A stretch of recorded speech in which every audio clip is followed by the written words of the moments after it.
everyone. Welcome to the Poderistas Gordita Chronicles Roundtable. It's our little CAFECITO table here. I'm Eva Longoria, and I'm so happy to be here to talk about HBO Max's newest series, Gordita Chronicles, premiering June 23rd on HBO Max. We're depending on all of y'all to show up.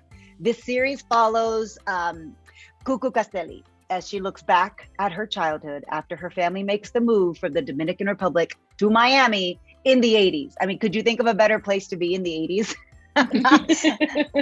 And I am so excited to have this conversation with the show's executive producer and creator and star and showrunner. Like, we have a really cool group of women here. I got to serve as executive producer on the show, and I got to be the director of the pilot. So thank you so much for joining in on the conversation. I already know all these answers, so I'm going to let these ladies talk. Please welcome to the table Brigitte Muñoz, who is executive producer and showrunner on the show. Hi, Brigitte. Hi. Thank you. And we have Diana Maria Riva, who plays Cucu's loving and supportive and crazy mother, Adela. Yay! And last but definitely not least, Claudia Forestieri, who created the series and whose life this is loosely inspired and based on. Welcome, ladies. Thank you so much for being here and having this conversation with us. Thank you, Eva. You. Y'all look great. This is we were at the premiere. We were taking a photo. And we were doing the press junket, and everybody had this beautiful curly hair in the photo, and I had curly hair that day, so I felt like honorary curly hair girl. But like, it's so crazy when we casted this and we found Olivia and Savannah, and their hair like just matches Diana and Victor's hair. Like, it was like, we have perfect casting. We have so much to talk about, but first, Claudia, why don't you tell everybody what the show's about and what the inspiration was for the show? So the show's about little Cucu, and in the 80s, she is living a beautiful life in Santo Domingo. She comes from a nice family, and all of a sudden her dad gets transferred. The whole family takes a leap, forward, so they think. But what Cucu realizes is that when you're an immigrant, first you gotta step back before you can leap forward and really improve your life in the United States of America. So she goes through all these changes, and the biggest news on the first day of school is that she realizes that her nickname of Gordita in the United States, when you translate it, it's kind of an insult. So it's inspired by my own life story. I moved to the United States, to Miami, because my dad worked for an airline in 1981. And before I moved to Miami, like, people would call me by my name because everybody knew me, which is the experience of many immigrants. You come from a place where you know everybody, you have your family, your friends, and then you start all over, and it's almost like your identity stripped away. So, it's kind of like, for me, I didn't know when I was 7 years old, but looking back, it's kind of like symbolic that I kind of lost my name and was just all of a sudden stamped with what people perceived was my flaw, Gordita, when I came to the US. Right. But in our culture, it's a term of endearment. Yeah. Yes and no. I don't know. Like, I'm still debating, like, because when I was little, I didn't like it. I didn't like being called Gordita. Yeah. I mean, it evolved. I feel like the older I got, like, the subtext of the Gordita changed. From my Dominican relatives. When I was little, I was like, ay, qué linda Gordita. And then later, like at 14 and 15, it's like, está Gordita. So, like, it depends. It's one of those words that, like, it depends on how you hear it and how you say it. So, yeah. And then, so Brigitte, tell me how you and Claudia hooked up, because you were the showrunner of the show. And I feel like you guys are like peas in a pod. Like, I feel like you have known each other forever. Like, you share one brain. One comedic brain. I feel like you guys share the same comedic brain. You guys were like, no, it's me leeching off her comedic brain, because if not, the show would be very sad if it wasn't for Brigitte. So I'm just there, like, but Oh my God. But you were, did you feel like whenever you, read this project and came on board that did you feel like, okay, I have such a responsibility or anything about being culturally specific, representing Cuckoo and her family or the immigrant experience or what it means to be Latin? And especially, because we have so few shows about this, you're like, oh God, here's the one bite at the apple we get. The one bite. Yes. What did you feel? So honored, truly, honestly. I knew, to answer your first question, Claudia and I met in the Writers on the Verge diversity program that NBC has, and that was in 2013. So we've known each other for a long time now. And we really connected. I think we were the only two Latinas in that program. And we saw each other like we're together immediately together.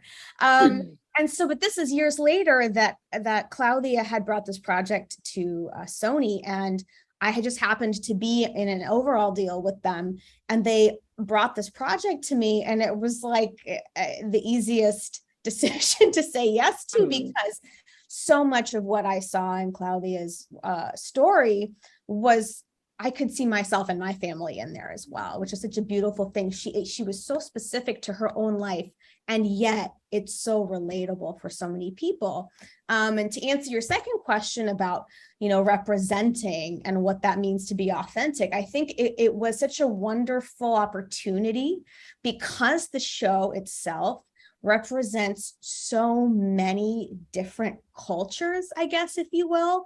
We have a larger sort of blanket culture of immigrant culture, and what that's like, what it's like to move here, take a step back, what it's like to not know how to do things, what it's like to not know the language, what it's like to not have friends, that culture we explore in the show. And then there's the Latinx culture that we have to represent. And, within Latinx culture, we have so many different nationalities, and we have so many different, customs, all that.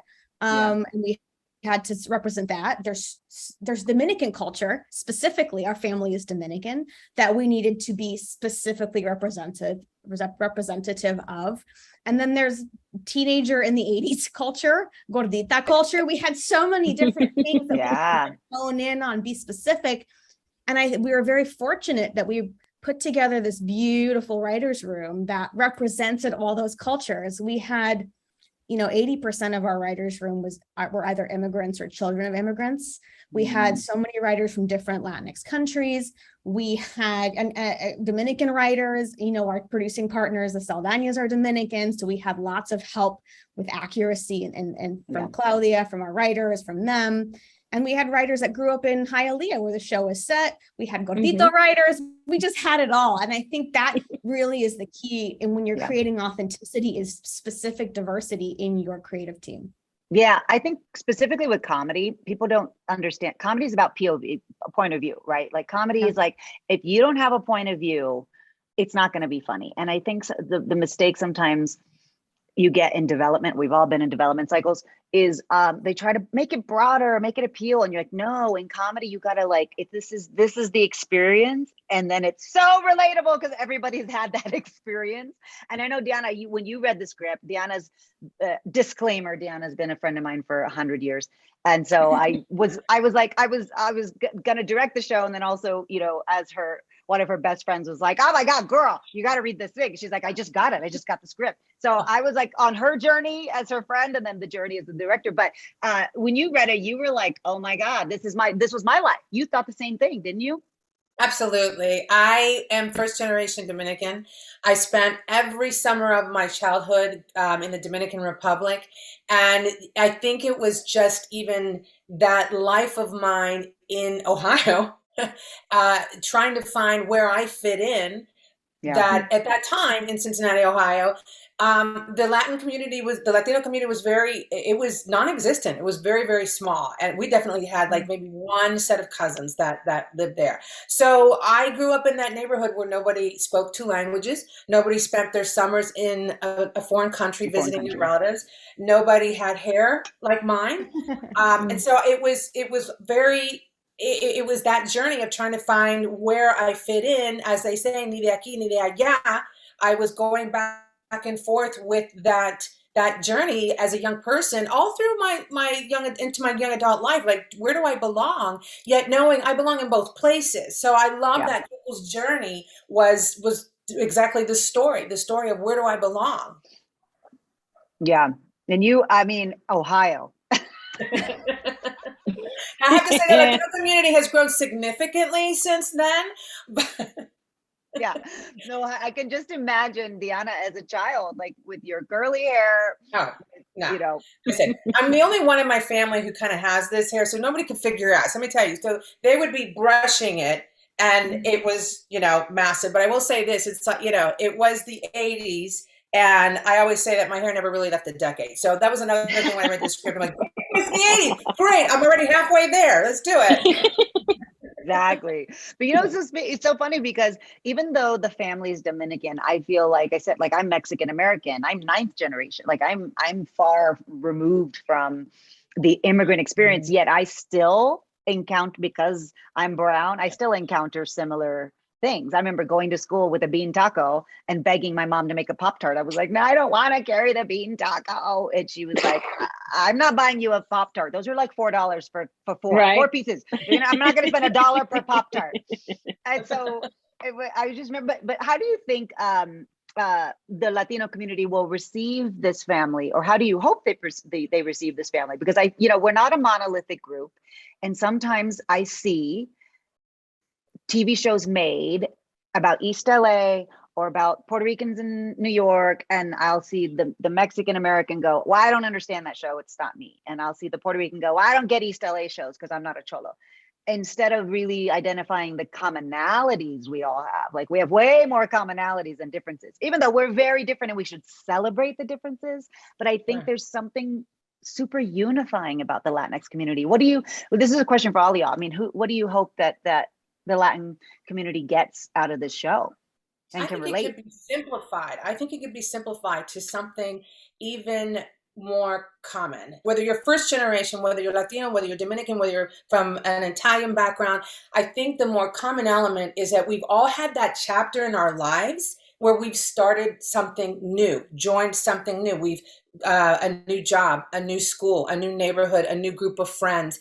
And it taps into us, our most vulnerable place. And what Claudia and Bridge and this amazing group of writers did was really take time to focus on each character at these different stages of life, as a mother, as a 12-year-old, as a 16-year-old, as a working husband and father, to show how we are all outside our element and being challenged that way. Victor, the father, played by Juan Javier Cardenas, he just wants his boss to get his name right.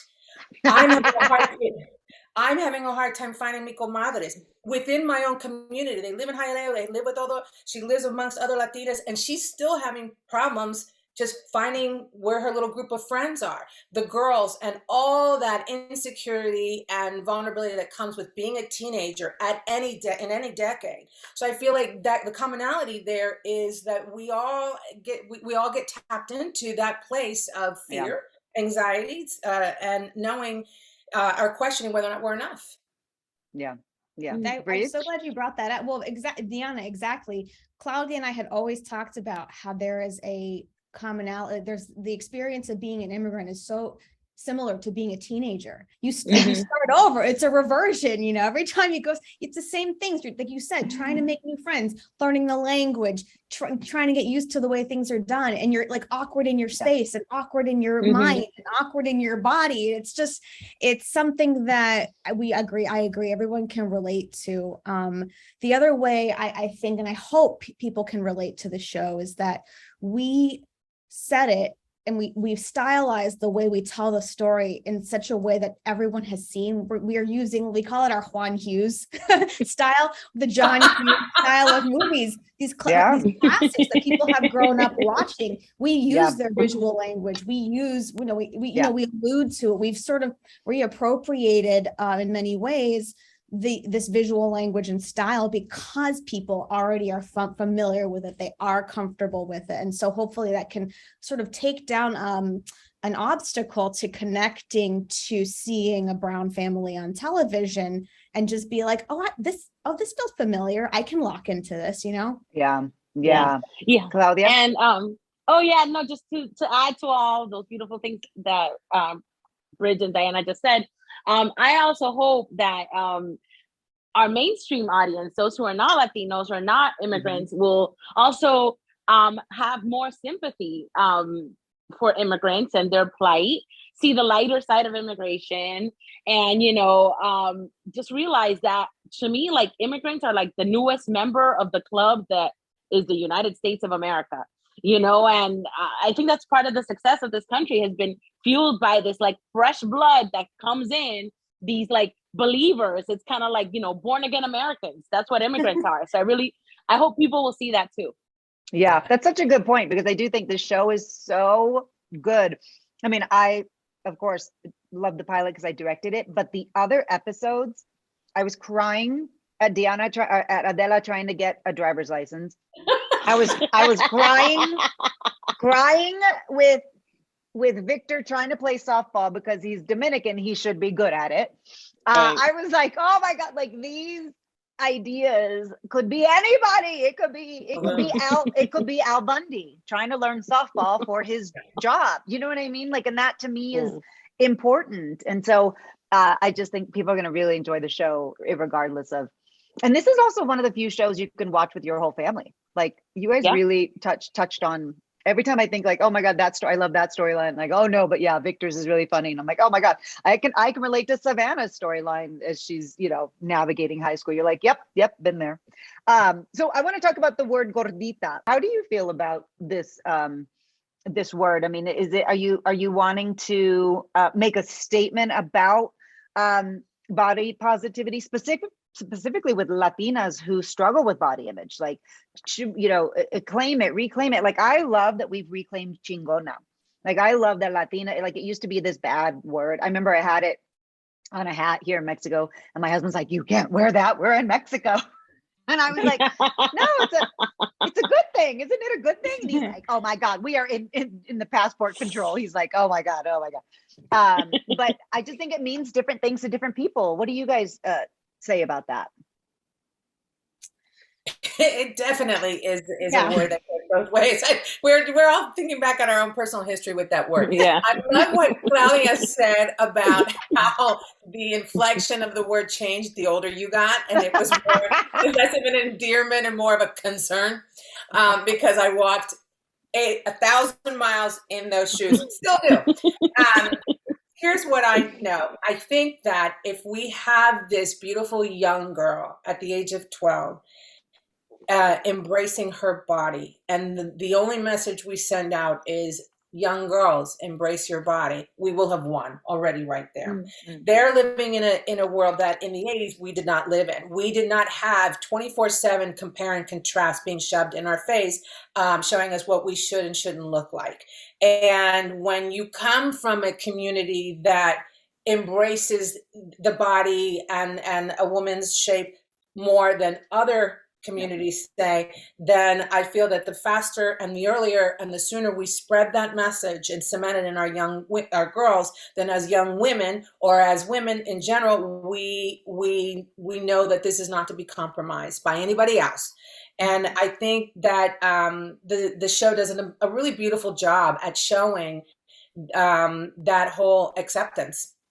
Yeah. That self-acceptance that Cuckoo just has naturally, even when she's challenged with it in this new place. Mm-hmm. One of the things I loved when I saw Claudia shared with me her pitch pages, I came on already when she had sold it. She was talking about how this was now the era of the gordita, which I love because it's true. Gordita Renaissance. That's right. And I love that our protagonist is a gordita. I think we need to be more, we talk about diversity in television representation, but I do think we forget that, you know, chubby people are protagonists too, you know, and I think that representation is super important. And I love that whether or not how I feel about the word almost is to me inconsequential. What's important to me is having her front and center, showing her lens for once, so that kids their age, kids who identify as being gordita, gordito, can see, oh yeah, I have a right to be the main character, you know? Oh, that's a great point, because our Olivia is body positive. Like she Yeah. is.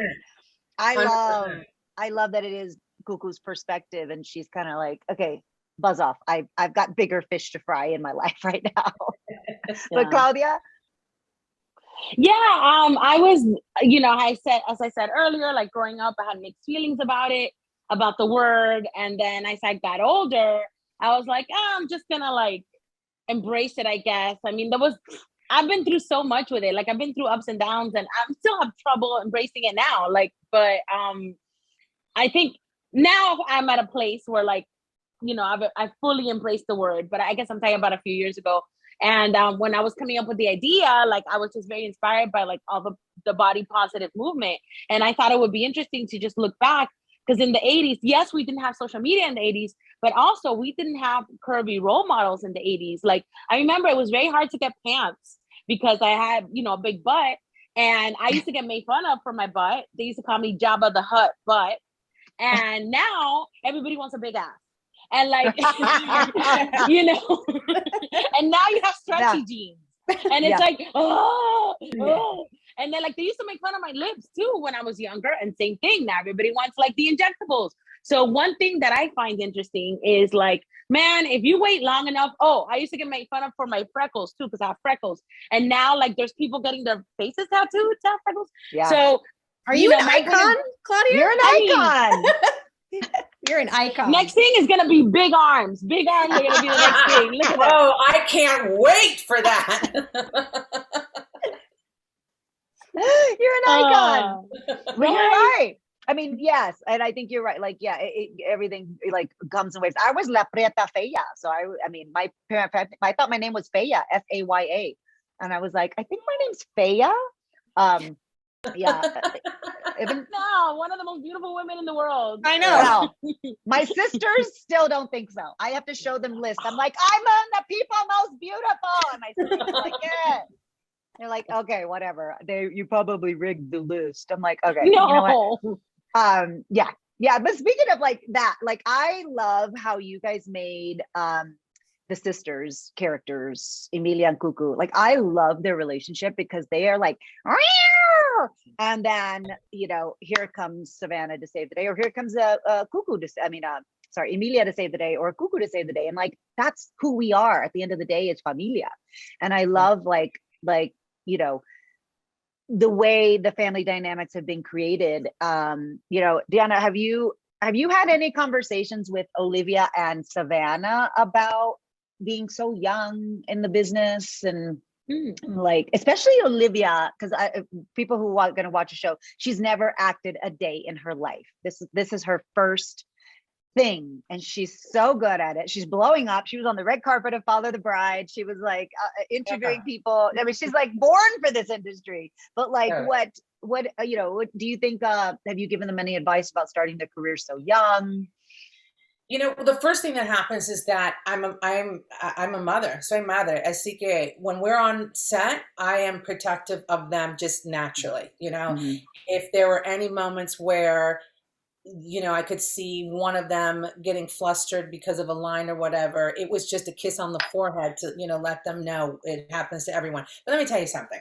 Do not be fooled by the idea that Olivia has never acted a day in her life, because she is so smart that I kid you not, and Eva, you'll probably remember this, while we were filming the pilot, by day 6, she was like, hey guys, that door was closed in the last shot. We're going to have continuity problems.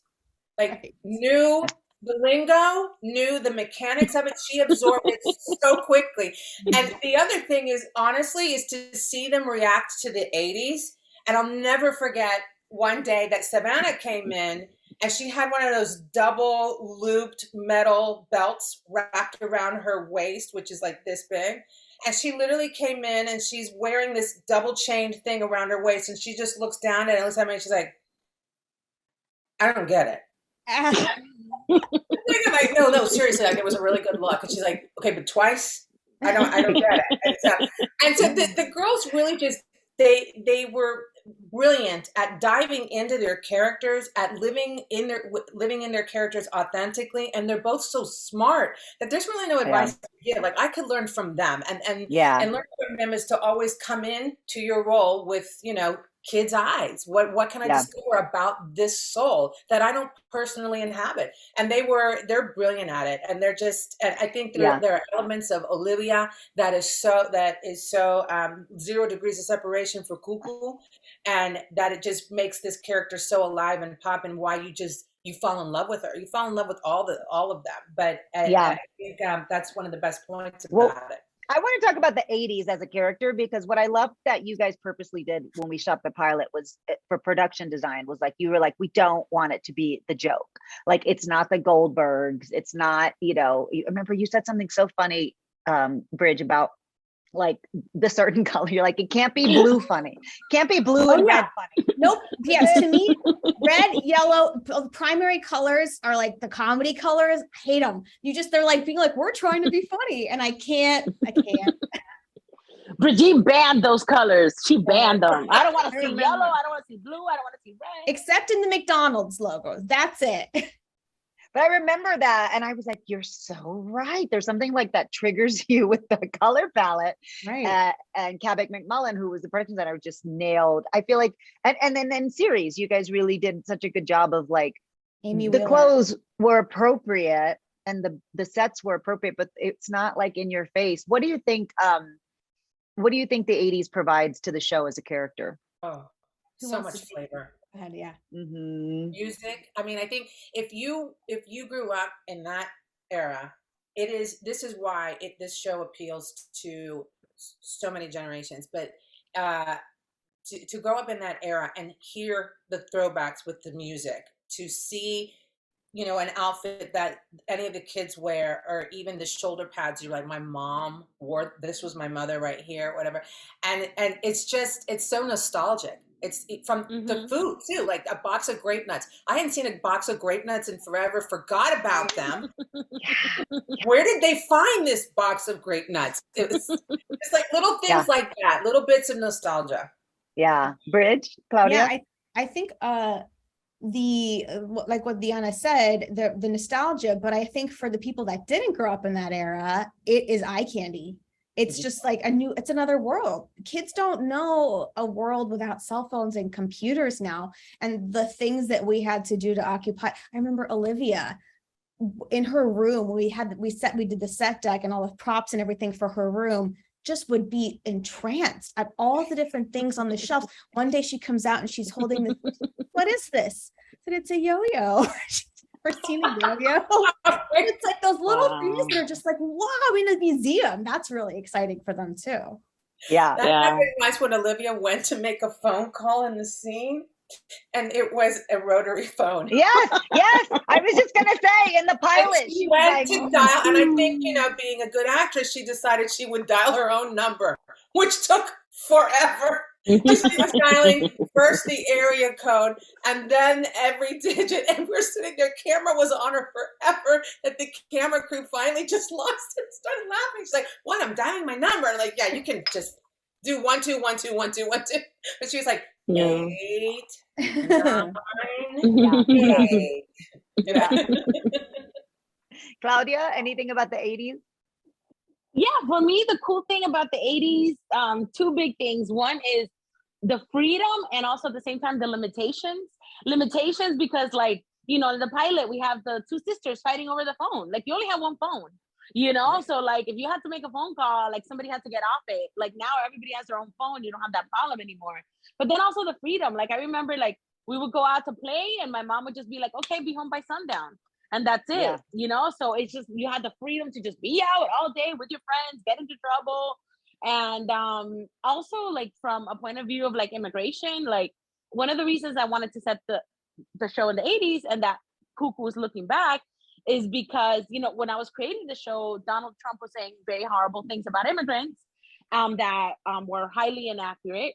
And I remembered, I'm like, oh, I remember in the 80s, they were saying a lot of things about immigrants in Miami. And they were saying that, you know, Miami was gonna, you know, South Florida paradise lost, and Miami was gonna get ruined. And look at Miami now. Now it's like, oh my God, yeah, it's so sexy in Miami. Like, but back then that wasn't the perception. So it's so interesting to me just to have that lens, to be able to look at the past from, that's what I loved about the Wonder Years. It's just that vantage point, looking back on your childhood from the present day and just putting everything into context, and just, you just, hindsight is 2020, I guess. Yeah. I remember Olivia just searching everything on set, the phone of like, so I have to hold this and the phone? Like, she was like, what? And I remember there was like the boombox guy, the extra, there was an extra, and I needed him to cross.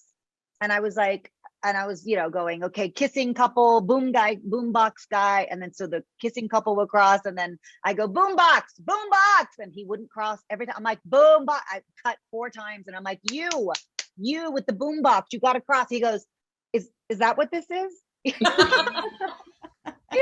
idea. And I'm screaming, boombox guy, boombox, go. It's true. Is that this thing? Okay. It was like, but you're right. I was there standing next to you when you were, and it hit us at the same time. And I just remember this kid like, just Eva Longoria just keeps yelling at somebody. I don't know, the boombox out there, do something. He thought it was like a toaster. He thought he was carrying a toaster. Like this on the radio. Oh my God. Well, I want to wrap it up with just, going back to representation, because I think what this show does very well is not only obviously the stories, representing us in front of the camera and telling these beautiful stories of our community, but like behind the camera. And you already mentioned a little bit, Bridge, about the writer's room, but like the whole crew being Latino, shooting in Puerto Rico.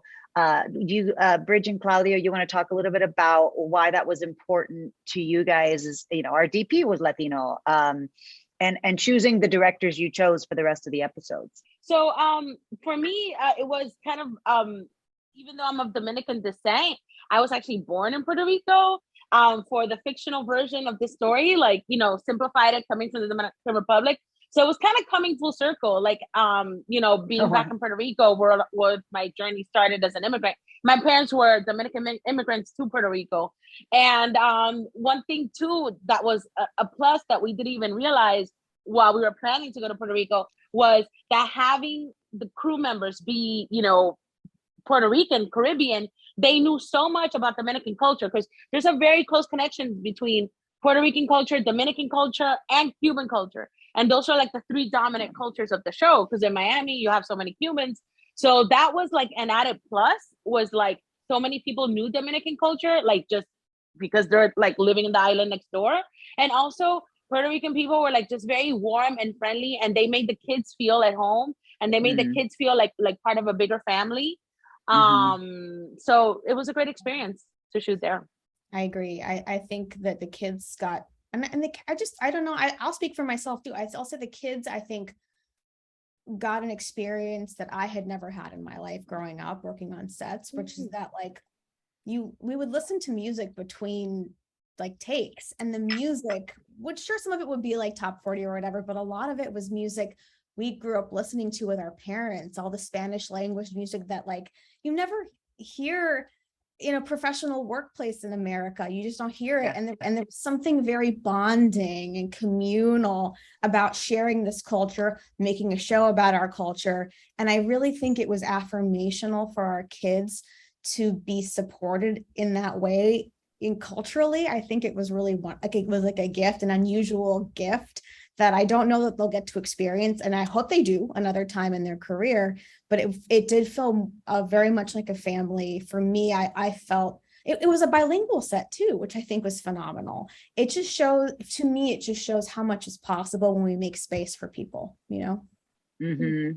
Yeah, I think that's so beautiful how the show was made. And you can tell, you feel it in the DNA of every episode. You feel the authenticity of family, like not just in the Castelli family, within the family of the people who made the show. It's just a beautiful feeling that you don't really. It's amazing. get. Well, thank you ladies so much for coming on. Poderistas, our our audience really is powerful and supportive, and I'm sure they're going to enjoy learning from all of you guys. So I want to remind you, tune into Gordita Chronicles, premiering on HBO Max on June 23rd. And thank you for sharing y'all's experiences. I can't wait for everybody to watch it. Thank you. Thank you, Thank you, Eva, for sharing your platform and your time. Yes. Thank you all.